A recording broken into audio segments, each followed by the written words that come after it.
Now, communication, obviously, like anything in psychology, is a very big topic area with lots of different things going on that are quite important to learn about. And within the next kind of hour or so, we don't obviously have the time and scope to explore every single thing relating to communication. So from a psychological perspective, for example, there are various themes within communication, such as how you can use communication as a team or athletes to build confidence. How can people's use of language promote particular beliefs about, for example, making mistakes or adversity that might be quite beneficial in moving forward as an athlete in your careers. So during today's webinar, because there's all these various themes that exist, I've tried to put together the following slides in relation to, I guess, 5 key areas or themes within the area of communication. And these things that you can see numbered bullet points 1 to 5 on the slide are things that I've been working on since February 2020 with the athletes, staff, assistants and practitioners that I had the absolute pleasure of working with in the World Class programme. So we're going to start off in a few moments' time looking at communication to build athletes' confidence. We'll then look at how communication can be used to build team confidence. We're then thirdly going to move on to looking at something called impression formation. So how can non-verbal communication lead to influencing the impressions that opponents and other people form of us as athletes? And we'll have a discussion of, as a coach and assistant, what might be your role to play in having those supportive conversations with athletes that you work with to try and get them to critically reflect on how they can present themselves to influence the impressions their opponents form of them. And we know psychologically there's something in that in terms of being beneficial for not only your own performance as an athlete, but also maybe disrupting the performance of other people. Fourthly, we're going to move on to how the use of language, and in particular, your beliefs as a coach or an assistant, when you communicate those, can maybe exacerbate the beliefs of the people you work with. And we'll have a look at some kind of key tips and advice on, what is the type of language and types of beliefs that are quite damaging to communicate to players, and which are the ones that are a bit more healthy and linked to well-being and long-term goal attainment. And last but not least, I'm going to end with a bit of a case study, really. Over the last kind of 2 years or so, I've been working with athletes, staff and practitioners and assistants to help them understand their personality preferences. And once we understand people's preferences, we can then think of what do we need to communicate to help our athletes tap into their natural strengths or avoid overplaying those strengths. So they start to obviously make maybe errors and mistakes and start to get a bit disrupted in terms of their well-being. So hopefully you're looking at that slide and being quite enthused by it. There's lots to learn. I'll try and explain as best I can everything on the slides. And if there are any questions, then please do save them until the end. And then I'm sure there'll be some chance for you to ask those questions at the end of the session. So let's go straight in though with the first numbered bullet point on this slide. Let's have a look at exploring communication for athlete confidence, and maybe start to think about what is the coach's role or an instructor assistant's role in this process. Now, if you were to dig very deeply into a lot of the research that sits behind confidence in sport, we know that athletes get their confidence from lots of different places, and encouraging athletes to do so is very, very wise. The more places that an athlete has to get their confidence from, if 1 or 2 sources aren't available, the athletes still can feel confident because they've got other places to draw their belief from. Now, of all those different sources and places that athletes go to for the confidence, as you can see on the screen, a key source of confidence for athletes is their coaching, and in particular, the coach's communication. So we know from that particular source that athletes will tell us in research, and from my experiences, that athletes who receive encouragement, reinforcement and praise are more likely to feel confident about what they're doing or being asked to do, compared to those athletes that may receive harsh, overly critical feedback in very critical environments that aren't conducive to making people feel confident about themselves and what they're being asked to do. Now, on kind of the slide, that's probably something you've heard quite regularly in terms of advice from psychologists. Encourage people, reinforce the positives and give people praise. And if you do that, you're going to be informing their belief systems. The third and fourth bullet points in particular, from a coaching perspective, are quite important though. Because one thing that I tend to find that people do in sport settings is they'll tend to reinforce, encourage, and praise the outcome. So great performance today, fantastic result. And that praise and that encouragement and reinforcement around the outcome is something we tend to find ourselves naturally doing and defaulting. But that's something that athletes will tend to easily do themselves. And that outcome in itself can be very intrinsically rewarding and quite able to be reinforced. So when athletes are trying to get to mastering complex skills, the learning process itself is not always reinforcing because it can be quite slow, challenging, and frustrating. So when athletes, for example, let's think of an example of a developing BC2 athlete who's trying to build their ability to master kind of a certain performance standard of throwing a layup on court to a particular jack position. And because that's quite a specific kind of complex skill and it's a particular part of the court, the athlete might be struggling to gain anything from the learning process. It's quite slow, they make mistakes, they make errors, they get very frustrated, and it becomes very quickly a very difficult circumstance to build someone's confidence. So one thing that we need to be very mindful of as coaches and assistants is a principle that you can see in bold text in the fourth bullet point called shaping. And as it says in that particular bullet point, coaches can help athletes work through this process of reinforcing the learning process so an athlete gradually builds their confidence through the execution of a skill or acquirement of a skill.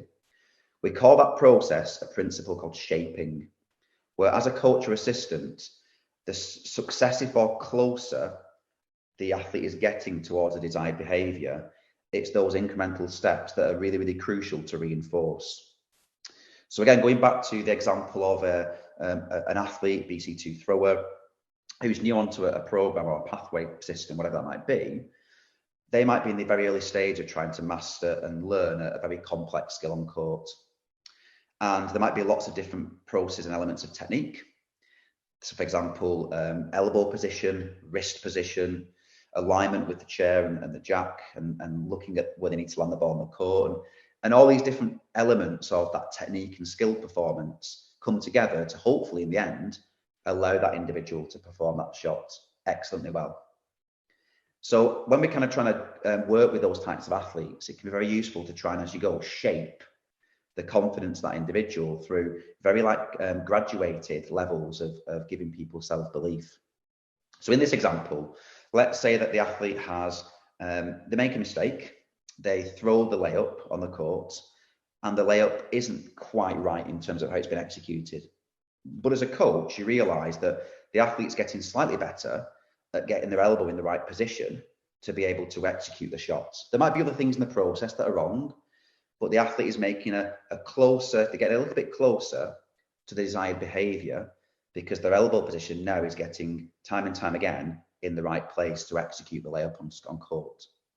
So reinforcing that kind of gradual improvement and that learning process is something we know athletes don't always recognize. And it's something that isn't always the most inherently rewarding for athletes, particularly when the process is slow, challenging, frustrating, and the environment is very conducive to promoting and rewarding outcomes.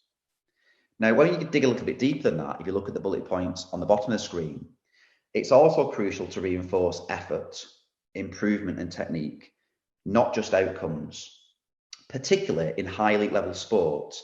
If athletes become too obsessed with outcomes, that can be highly motivating, but sometimes that can start to undermine some of the intrinsic motivation we get from mastering a skill, and the sense of satisfaction just being able to throw a ball in a certain spot on court gives us as a human being.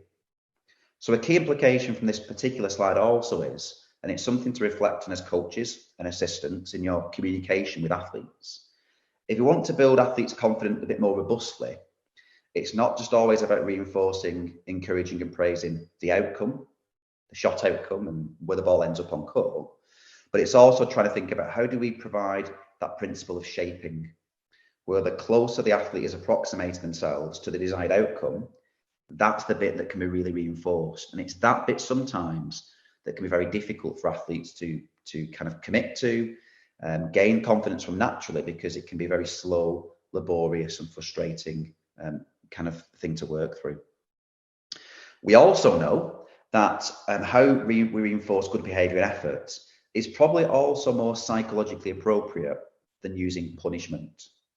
So I've definitely worked in environments in the past, particularly in youth football, where coaches have destroyed athletes' confidence by punishing and embarrassing them on certain outcomes.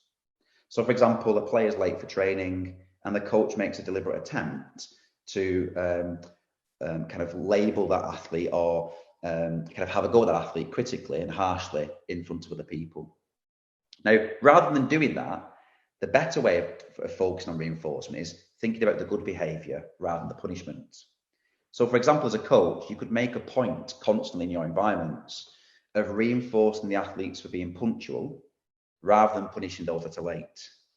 Because by trying to create this environment where behaviour, good behaviour, effort, improvement is reinforced, it reduces the need as a coach and assistant to ever have to use punishment.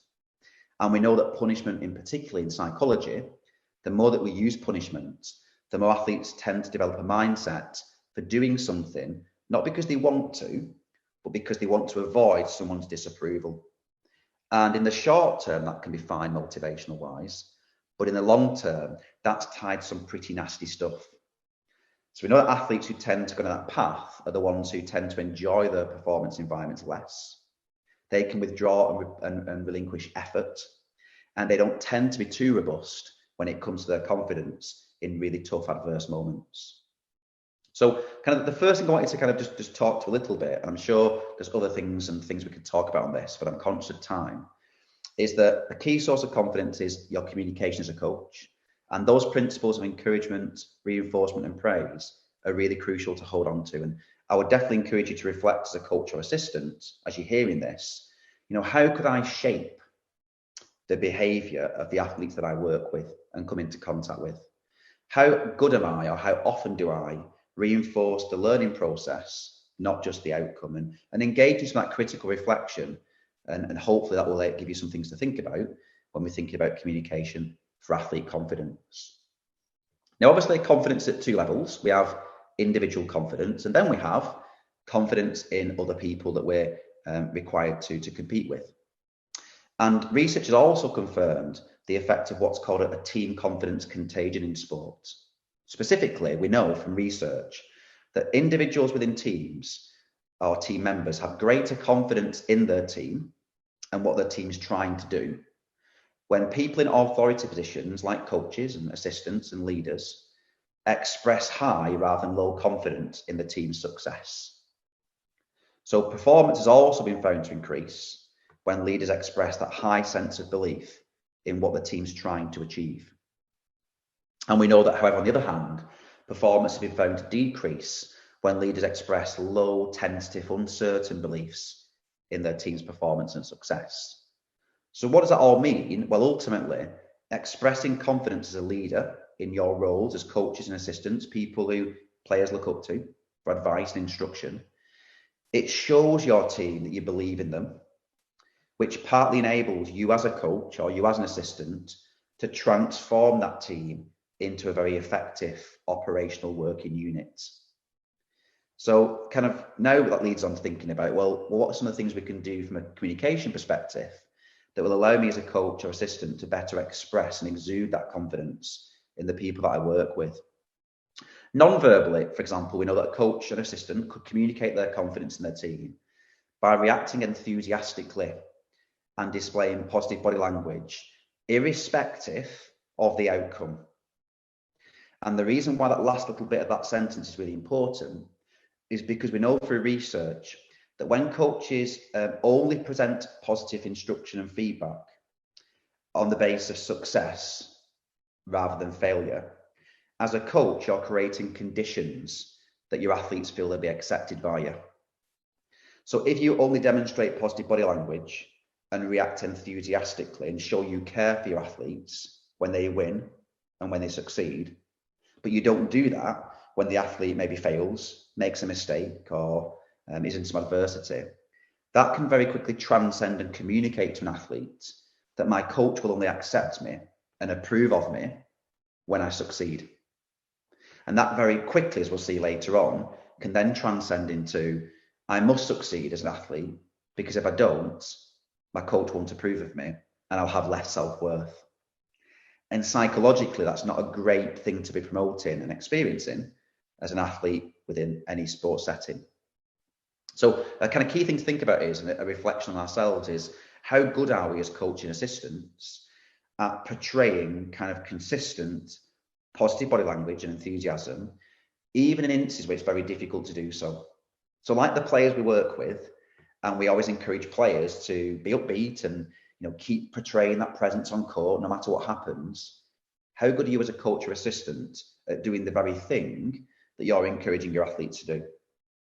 And by showing that unconditional, I'm going to react enthusiastically to you, whether you win or you lose, whether you make a mistake or succeed, you are communicating to your players that unconditional acceptance. I will approve you as a coach or an assistant, not because you win or because you lose, but I'm going to reinforce and reward the effort, and I'm going to display that through my body language in all situations. So it's very difficult to do, and I appreciate there's some things that make that hard to do, conflict and fallouts and spats with players.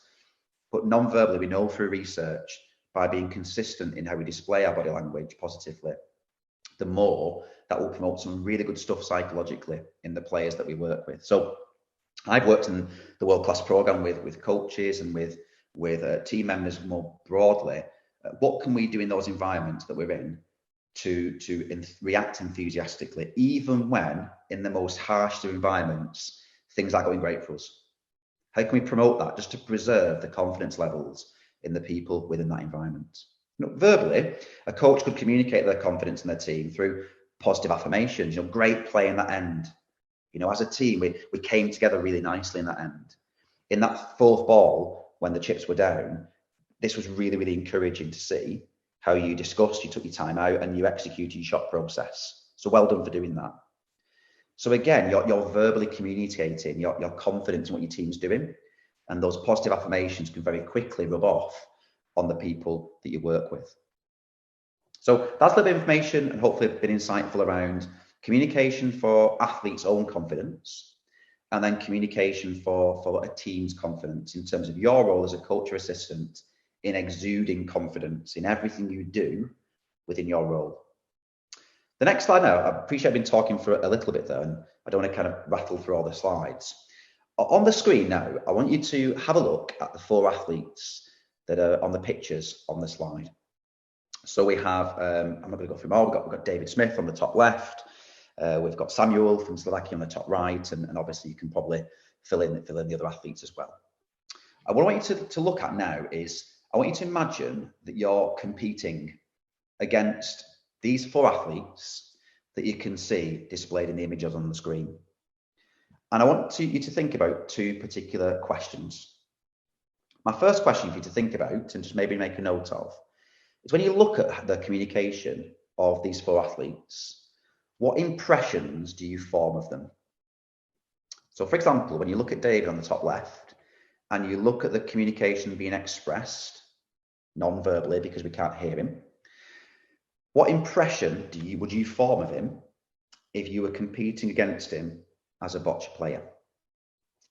And then the second question I'd like you to spend a few moments thinking of is, what would be your expectations of success against these people if all you had to go off was what you could see displayed in their communication and body language? So I'm going to give you a minute. I'll time it on my phone, just so you've got a chance to have a think about those 2 questions. And then we're going to try and connect maybe some of your answers and reflections to the next thing we're going to move on to, which is called impression formation. So to spend a few moments, I'll give you a minute from now. And yeah, what impressions do you form of these people when you look at them?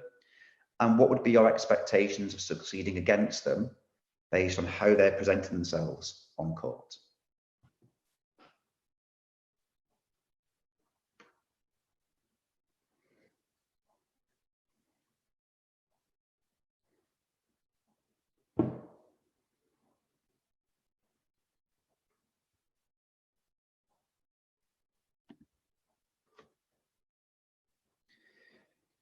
And while doing it in a few moments' time, if I'll invite people to come off mute if they wish, and maybe, I don't know, pick an athlete at random, 1, 2, 3, or 4, however you want, and just, give us some concise kind of reflections on your responses to those 2 questions. So give me another 15 seconds or so, and then I'll invite people to come off mute if they wish to give the reflections.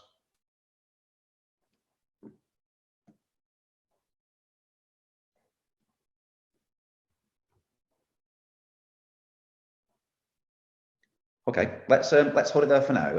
I appreciate, obviously, some people might not want to come off mute, or obviously there's always those things that happen in sessions like this. But I just want to invite people. Does anyone want to, I don't know, bring themselves off mute and just pick one of those athletes at random and just talk me through your responses to those 2 questions, if you will? I'll give you a few seconds to invite anyone to come forward if they wish.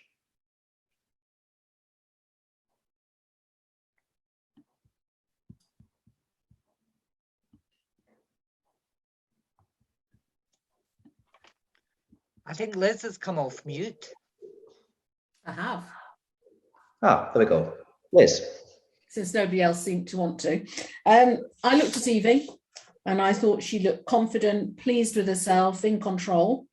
And I guess if you're playing against someone who's looking like that, it makes you feel that they're going to be difficult to beat because they look as if they know what they're doing.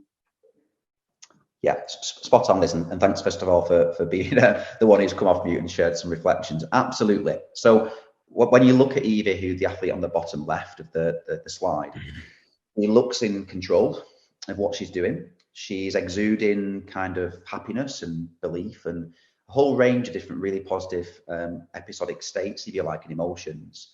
That when you look at her, you just look at someone who's present on court, who's completely in control of what they're doing, and that might influence kind of the way we view that person, but also our expectations of success. So yeah, I agree with what you're saying there, Liz. I think you've made some really important points. I think as well, if you go around, for example, David top left looks a little bit more different in terms of how he's presenting himself compared to maybe Evie, who's on the picture on the left-hand side of the screen below him. You know, when you look at David there, he looks like he's quite aggressive, quite dominant. He looks like he's yelling and celebrating the outcome of a particular shot or situation on court. And really, Peter's come off mute as well, wanting to come in, I think. Yeah.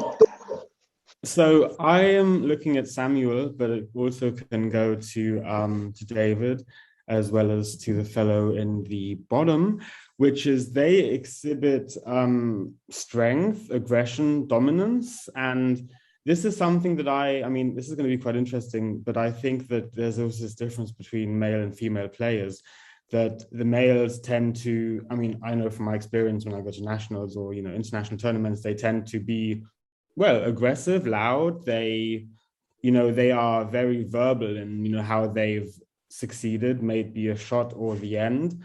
And just looking at Samuel, he's that strength, dominance. And the thing, if I would be going up against him, I'd probably be intimidated because he knows what he's doing and he lets everyone know about this as well. He takes pride in what he's achieved in quite a verbal way and also physical. Yeah, brilliant points, Peter. Thanks so much for sharing those. And I agree. Whenever I was kind of watching Samuel play in some of the kind of the analysis we were doing, you just looked at someone who looked on court to be so present and so dominant and very difficult to beat, because it's going to be very tough, mentally draining game to compete against him. And the interesting question there, Peter, that comes with that is, what I don't want people thinking now is, so I've got to go away from this session and I've got to make every athlete look like Samuel on court. And I think as we're going to move on to in a few moments' time, if we compare Samuel and David on the top of the slide to maybe Eve on the bottom left, people, athletes and conversations I have with them, it's always useful to think, how do you as an athlete want to present yourself on court? Yeah. What is the type of impression that when you're in a warm-up or in the call room and your competitors are starting to be around you, when they look at you, what do you want them to look at you thinking? And some athletes will say, well, I want them to look at me and think as though I'm quite robotic, I'm unflappable, I'm unfazed. In the final against David, I think it was Chief from Malaysia, I think it was, he played David. Yeah. He, for someone so young and so newish onto the scene, he was completely different in terms of how he presented himself on court, but he still looked in control. He didn't look unfazed. He just had a different way of presenting himself. So it's interesting when you get into this, because I think the implication that I'd advise for coaches and for assistants is when you're thinking about how your athletes should present themselves on court, ultimately is, as an athlete, how do you want to present yourself to your opponents? And for some athletes I work with, it's very calm, relaxed, composed, unfazed. Other athletes, it's, I want to show them that I'm dominating them and aggressive and very kind of overwhelming for them, because I think I can use that to my advantage. And you're right there, Peter, as well, in terms of, you do get some differences in gender in terms of females and males, in terms of how they usually prefer typically to present themselves on court. So some really good reflections and some good comments from yourself. No, yeah, but just to actually expand on that, I actually do have one guy, he is a BC2 player, and he does the complete opposite. He dominates the courts, but he is calm. He has been described as looking through other athletes. So, when he wins, he is pretty non-emotional, but he's internally very happy. And when he loses, he also isn't too fazed by that. And that actually has been described by other athletes, even within our club, that it actually makes them nervous because, he's robotic. But it's got its pros and contras, of course. Some think he's callous, others think he's in control. Yeah, and I think that the conversation I always have with athletes as a psychologist is what is your optimal emotional state that is conducive to your best performance? When we know that, we can then start thinking of, okay, so how do you exude that to other people? Yeah. So if you're working with an athlete who, and I work with some on the world-class program, who they're quite methodical, quite analytical, quite calm. They don't like chaos and chaotic environments, and that's conducive to the best performances. They like sometimes demonstrating that to their opponents to show that there's nothing you can really do that's gonna faze me. Mm. Sometimes athletes you work with will want to display the complete opposite and put on a bit of a mask, if you like, to showcase to the opponent they feel in a certain way. Yeah. So when you think about like the mind games of certain sports and stuff, it gets really interesting because the context comes into that as well. Sometimes athletes will change sometimes the way they present themselves based on a particular opponent or team. So it's very interesting when you get into impression formation, because how do you want people to think of you can, through research we know, influence their impressions, but also reduce their expectations of success. And what I'll do, Peter and others, is I'll go on to the next slide around this, because I think you'll continue to find it interesting. So as we just mentioned there, the way athletes portray themselves through their body language has been found in research to influence the impressions formed by others. In one study in particular, it was done with a tennis sample, this way back in probably the early 2000s, I think it was, by a group of researchers in the south of England. And in their research study, they asked participants, tennis players, to watch clips of a tennis player warming up and displaying different types of body language, either positive or negative, in their warm-up. So the participants, the tennis players, had to watch like video recordings of different instances of other tennis players displaying positive and negative body language. And when the researchers kind of completed the method and analysed the data, they found that the participants formed more favourable impressions of their opponent and also had lower outcome expectations. So in other words, thought they would succeed less when their opponent displayed positive compared to negative body language. So we know that when we form favourable impressions based on what we see of an opponent on court, that causes us to perceive them to be in control of the game and confident and all the things that Liz and Peter mentioned there, but also we feel a little bit less likely to succeed against those people. So what we try to do in the World Class Programme is almost try and challenge athletes to view the impression formation kind of theme as something they can use to almost as a bit of a weapon psychologically.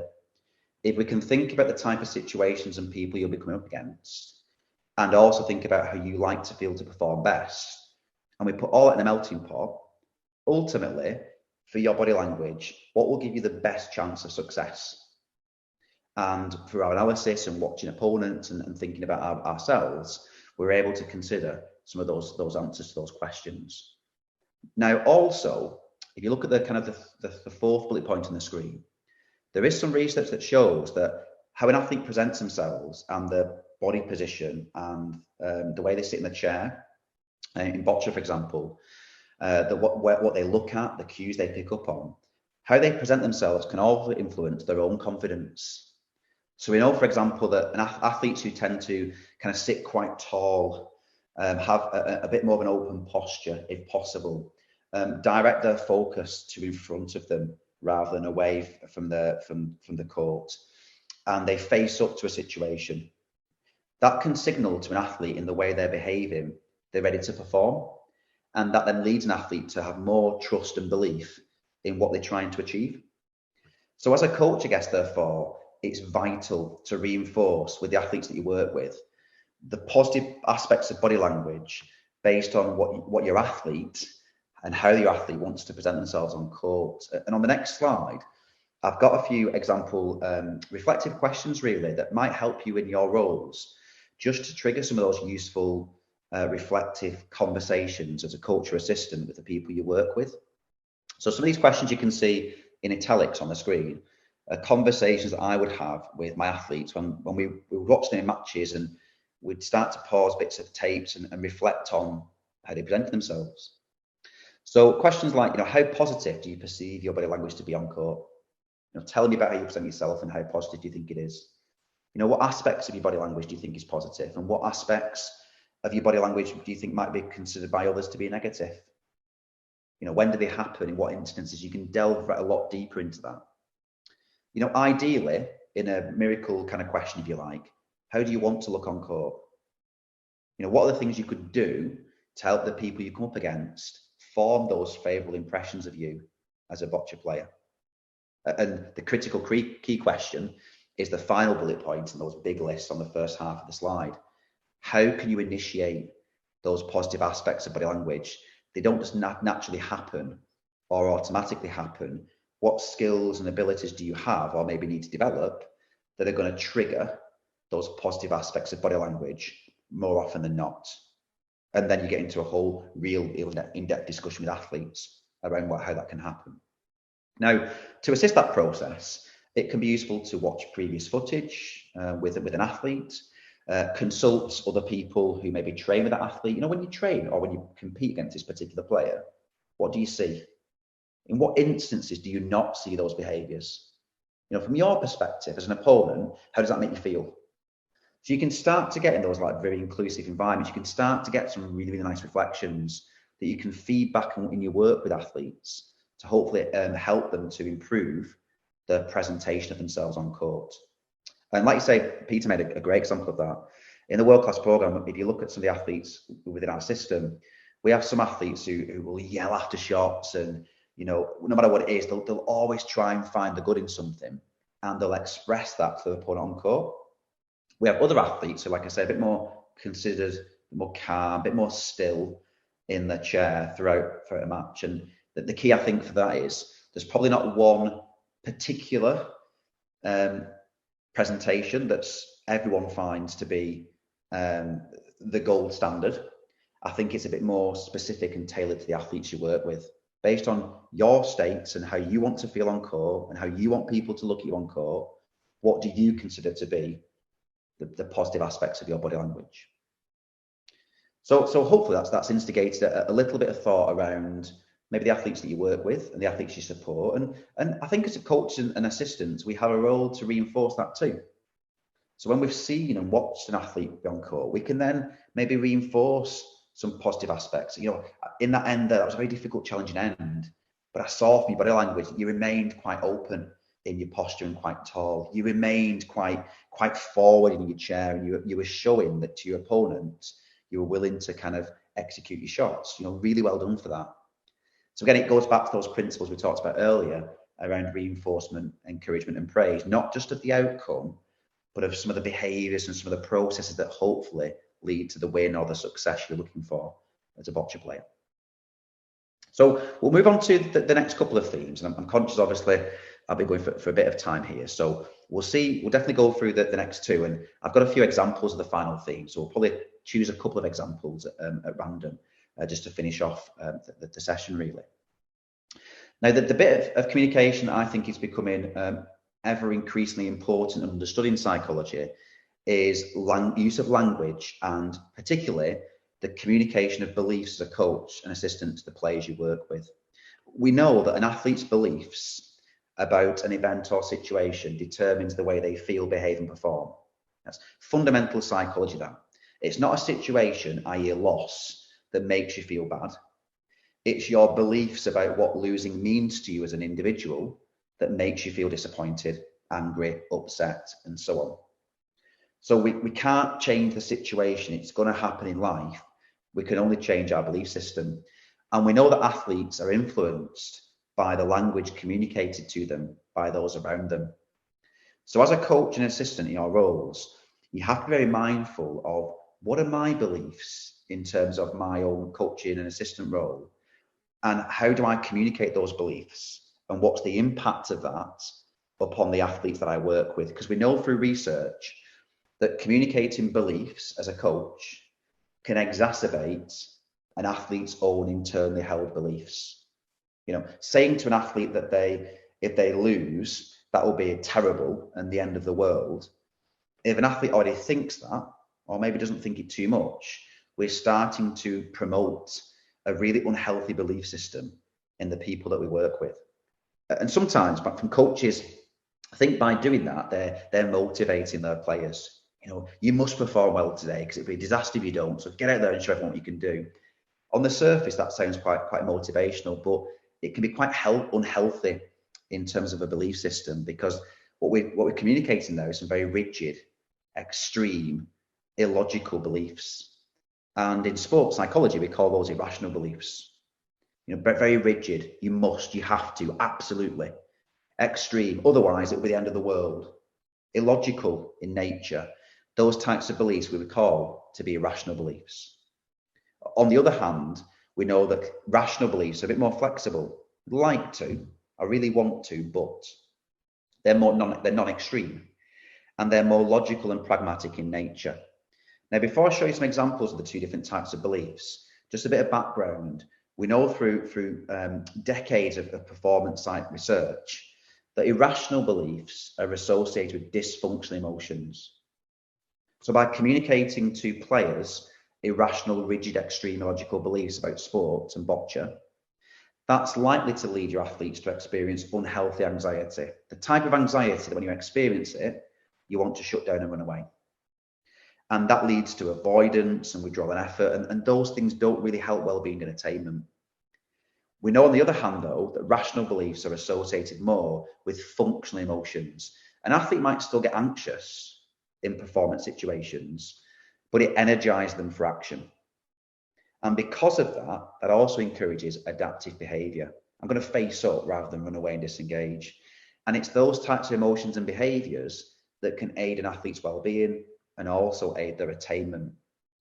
So let's have a look on the next slide at some examples of what I mean by irrational versus rational beliefs, and try and think about, in the climates that you work with, do people promote these? How do you promote them? And how might it land with the players that you work with? So if you look at the left-hand side of the table first, you can see there's 4 different types of irrational beliefs that can be communicated or held by players. We have demandingness, that's the first type, awfulizing, second type, low frustration tolerance, third type, and depreciation, type number 4. Examples of those can be seen in the next column of the table. So a demandingness belief is a belief whereby an athlete has a preference for something and transmits that preference into a demand. So I really, really want to succeed, and therefore I have to. So we call that a demandingness belief. So you could communicate that to an athlete, and that would be demandingness. So as a coach, I really want you to succeed, and therefore you absolutely must as my athlete. That would be an example of a coach communicating demandingness to their player. Awfulizing, on the other hand, as another type of belief, is where an athlete thinks that if an event happens, like losing or making a mistake, nothing can be worse than that. It's the end of the world. So an example of that would be, losing would be the end of the world. There's nothing worse in life and in sport than letting your teammates down. And that would be an example of someone awfulizing the event at hand. The next one, low frustration tolerance, is whereby an athlete believes that if an event happens, they'll struggle to tolerate it. So you might hear athletes say, I can't stand losing, or it's unbearable to fail. And that is an athlete communicating to you that they are struggling to tolerate the adversity that they're faced with. Last but not least, depreciation is where an athlete believes that somebody else or themselves would be worse off as a person should an event happen to them. So an example of that in that column would be, losing would mean that I'm a failure. So the athlete is diminishing, is depreciating their value on the basis of some outcome happening. And we know that's not great emotionally, behaviourally in situations like adversity. Now, on the right-hand side of the table, the two columns, we can see the rational alternative types. They are called preferences, anti-awfulizing, high frustration tolerance, and acceptance. So preferences is, this time, if we compare it to demandingness, this is where an athlete asserts a preference and negates a demand. So I'd really, really like more than anything in the world to succeed. It doesn't mean I have to. I'm not defined by that. So that would be a preference rather than a demand.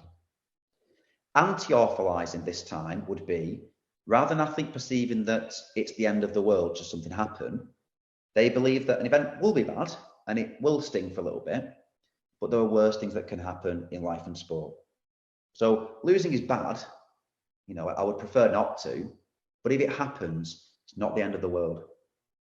Some good can actually come from losing because I can reinvest effort. The emotion's telling me something. It's telling me I need to get better. So it's allowing me to grow. If I listen to that emotion, embrace it, I'm being able to grow as a human being and athlete. So losing can't be the end of the world if some good can come from it.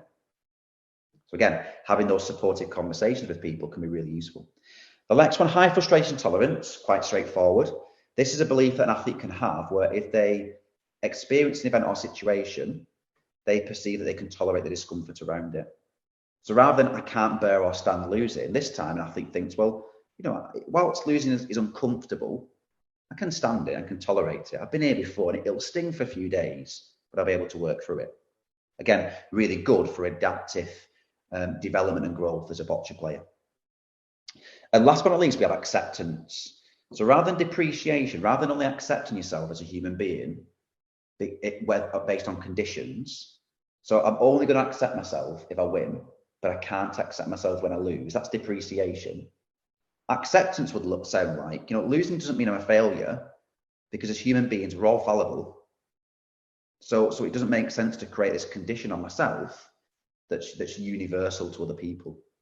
So losing can't mean I'm a failure when we all fail and we're all fallible. It's just part and parcel of the human condition. So again, getting quite philosophical, I can appreciate on a Tuesday evening here. But the belief systems you see in the right-hand side of the screen, we know that coaches in the language, if they communicate those, that then leads athletes to up-regulate in their brain more rational beliefs that in turn will benefit your athlete's well-being and performance. And I've got a great example of that on this next slide to talk you through. So back in 2016, 17, I think it was, I did a research study that involved two coaches.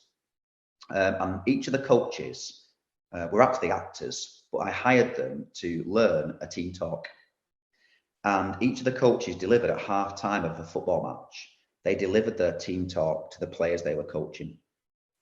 And the coach of the first team, they delivered a team talk that included lots of irrational language.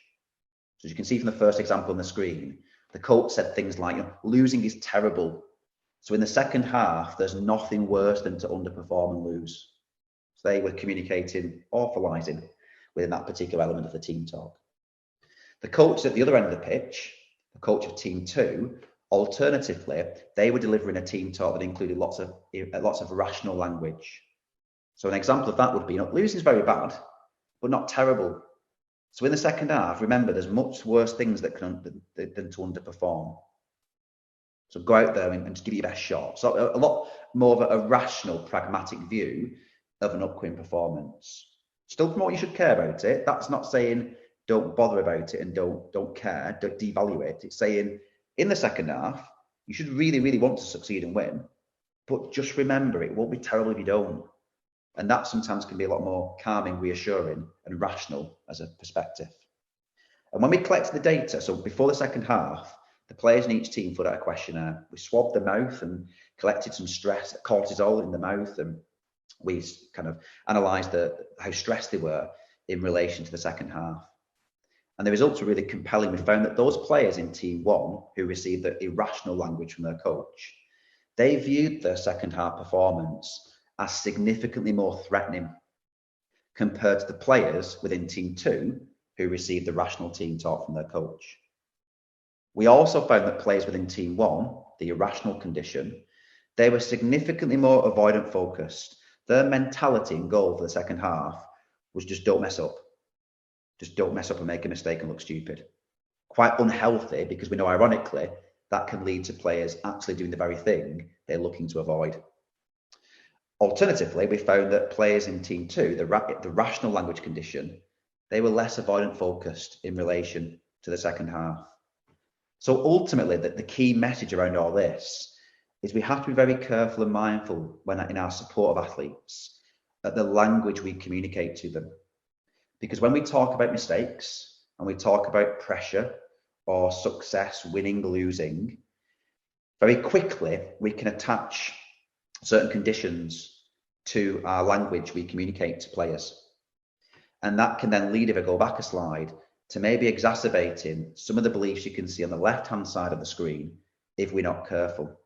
You know, the analogy of a coach who wants to get into the players between ends, or goes over and says, look, you know, we've got to succeed in this next end, we've got to win it. So you've got to, it's a non-negotiable, get out there and do it. That sounds quite motivational, but you are promoting demandingness. And we know that demandingness can be an unhealthy way of trying to motivate and communicate language to players. So hopefully that's given you, again, something to think about. And I appreciate there's lots more to know about this, and it's a lot more detailed and in depth. But what I'm trying to do is just put a few kind of things on your radar. And I'm going to talk you through, to get you to think and reflect a couple of examples in your respective roles, just so you get a feel for the importance of communication being tailored for people's personality. So we know that people have lots of different personality characteristics, and people are unique, and our personality governs the way we would be predisposed to think and feel and behave in certain situations. So when we understand someone's personality, their preferences for how they think and how they behave, we can then start thinking as coaching assistants of how we adapt our language to suit the preferences of those we work with.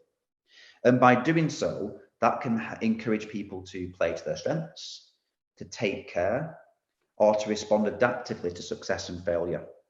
Now, I'm not going to go through lots of information on this particular slide, but to summarize it in a nutshell, since 2020, I was working with athletes and coaches in the World Class program to do a personality profiling tool called Spotlight. And what we did was athletes and coaches were asked to generate a Spotlight profile by essentially arranging cards on a screen. There's 15 different screens that popped up. Each screen had 4 cards on it. Each of the cards had word pairings like calm and controlled, spontaneous, and whatever the other word would be.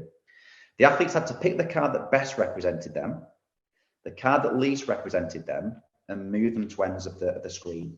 The other 2 cards could be put anywhere in between the bottom and top cards. And by going through that process, that allowed athletes and coaches to generate a Spotlight profile. And the Spotlight profile then enabled me as a practitioner, the coach and the athletes, to understand things like, based on my personality preferences, what is my typical way of making decisions? Based on my personality preferences, how might I respond to pressure? And based on those types of things, what would I benefit in those moments from being communicated to me? So I'm going to pick at random a kind of a nice example for you. Here we go. So essentially, when a Spotlight profile is generated, it's almost like a little workbook that has about 15 to 18 pages in. And each of the pages is a page that informs the athlete of, based on your preferences, some information about yourself. And on one of the pages, there's a page called counterweights. And the counterweights page is sometimes as human beings, we get a bit stuck in our natural preferences. And when the context dictates we need to move, if we overplay our strengths, we can start to make mistakes.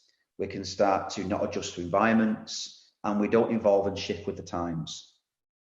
So a counterweight as a page in a profile gives you information as a practitioner, coach, and athlete about, based on your preferences, what piece of advice, questions, reminders, or messages could someone communicate to you to counterweight your strengths, just rein them back in a little bit. So rather than overplaying them, they're more likely to be used in an optimal fashion. So on the screen, you can see, and I'll finish on this really, some examples of what kind of things would be thrown up in a personality preferences tool like Spotlight, and how that will give you information about communication. So the examples you can see in the bullet points in italics, they are taken word for word from people's Spotlight profiles. I'll obviously mention whose profiles they came from for confidentiality, but anonymity. So, remind me to consider the potential impact on those around me. So that's because my natural preferences are that I'm very task focused, but sometimes when I overplay my strengths, I forget the impact of my actions to other people. So to counterweight my preferences, I just would like you as my coach or my practitioner or my teammate, just remind me from time to time, before I start going gung-ho in goals, aspirations, just consider the potential impact on what I'm doing to those around me. And that was a piece of advice in an example in someone's Spotlight profile that they would benefit from being communicated about from someone in their environment. Look at the second bullet point in italics. I can be quite indecisive at times. When the pressure's on, I struggle to make a decision. So because of that, to help me, just in those moments, remind me about what definitely needs to happen. That will help me overcome the indecisiveness and commit to a decision. So you've got some other examples. I'll pick another one. The fourth bullet point, italics. Sometimes I have the tendency to rush and want to jump straight into something. So remind me just to take a step back and just slow down, because being too hasty can lead to silly, foolish mistakes. So I appreciate that I can't go through all these particular slides I put together on this bit. Obviously, the slide deck will be shared with you as attendees. However, even if you can't do a Spotlight profiling tool within your capacity as a coach or assistant, having conversations to try and understand what makes your athlete tick. What's their preference for the way they think about boccia, how they like to behave. It starts to allow you as a coach or assistant to understand almost like the anatomy of someone's strengths. So based on my personality, what does my strengths look like in their sweet spot? If I overplay them, what errors do I make? How do I rein them back in? When I don't play to my strengths enough, what nudges can I be given by people around me through communication and language to play to my strength a little bit more? So personality is really, really important when we're trying to understand effective communication. And that's a great example of how I've worked with everyone in the World Class Programme really over the last 18 to 19 months to generate that understanding of, here is athlete A and here are their personality preferences. And based on this then, what can you do in your own internal communications as an athlete, but those around you do, to create an environment that gets the most out of you? And that's obviously a great example that I've put on the slide there of some of the supportive conversations that I would have. So I'll just kind of get to the last bit here. And the slides I've not been able to go through because I appreciate time's escaped us for now. There are some other examples really of how understanding people's personality will allow you to tailor your communication to them. So please do have a look through those slides. And if you have any questions, feel free to email me, which my email address is on the final slide of this particular slideshow. But the 6 key messages really are as follows really. So providing encouragement, reinforcement and praise as a coach or assistant will elevate your athlete's confidence.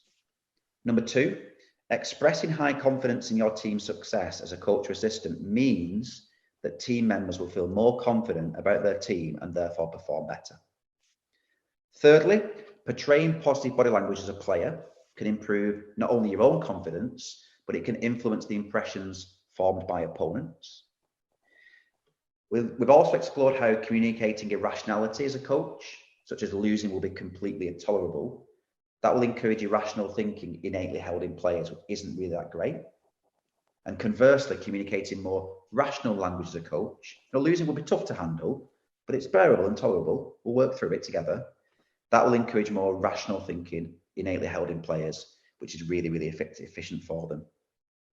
And lastly, a little bit shorter, we've just started to explore how effective communication can be tailored to the personality preferences of players. So understanding the person in front of you is really key to get the most out of them through your communication with them in your role as coach or assistant. Thank you so much for attending. I appreciate it's a Thursday evening. I appreciate people have very busy lives, particularly as coaching assistants. So thank you so much for attending. I really appreciate it. And thanks for your engagement in the activities and some of the comments. Again, they've been really, really valued and appreciated. I hope you've taken some useful information from this webinar. And if you have any questions, I'll stick around a little bit. But if not, and time's escaped us, do feel free to contact me on my email address you can see on the screen there, andrew.evans@eistowin.co.uk. And I'm more than happy to catch up on any kind of conversations you wish to have around communication in sport that we haven't maybe been able to get through today, or things that we have done, but you want to delve a little bit deeper into them.